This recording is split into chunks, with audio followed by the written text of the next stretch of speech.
Tapos, sana natin. Ito mga idol, step by step, dahan-dahan natin gagawin. 3 tornilyo, ilapit mo konti pare. Baklasin natin.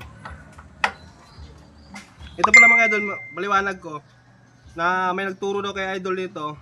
Ayun si idol, kuha naman ng video. Na ito ang tatanggalin ito, balik mo rito.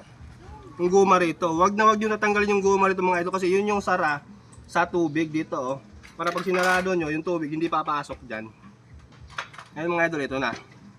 Sana makita pa ni boss yung ano niya dito. Tanggalin natin tong 3 tornilyo. Pasensya na idol kung di ko nabuo yung video ko ha.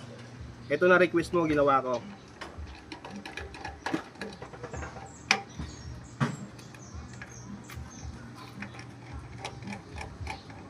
Yan mga idol, baklas mo lang 3 tornilyo, hugutin mo lang ito mga idol. Tapos ito, nalaglag mga idol, ito. Babalik ko muna para masundan mo. Sa mga hindi pa na alam, ito mga idol, ito yung request nyo ha. Yan lang puti mga idol ang tatanggalin natin. Steady mo lang pare ha. Kuha ko ng panungkit.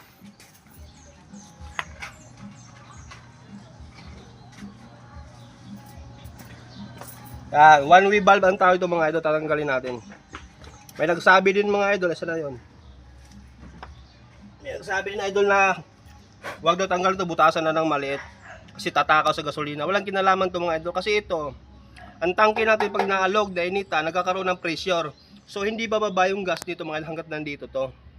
Ngayon, tatanggalin natin, wala na yan. Tapon natin mga idol, babalik natin.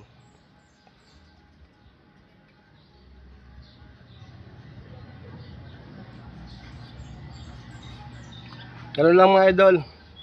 Gawin nyo. Tapos ito. Yun na. Tapos babalik nyo na to.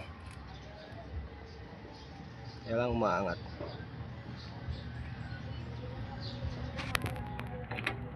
Yan.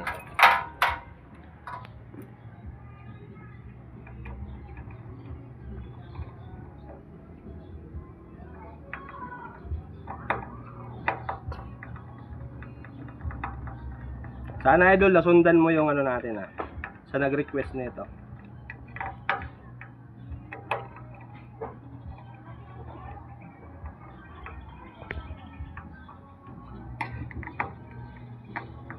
Tapos pag sarado nyo idol, subukan nyo muna yung susi kung may sasara niya ba to. Ayan, goods yan mga idol. Kasi minsan yung spring nito pag na-disalign, hindi siya yung sasara mga idol. Yan mga idol, ulit ko.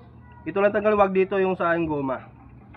Yung mga idol, kung nakatulong sa itong video na to, paki-like and share naman. Basta Pinoy Scientist.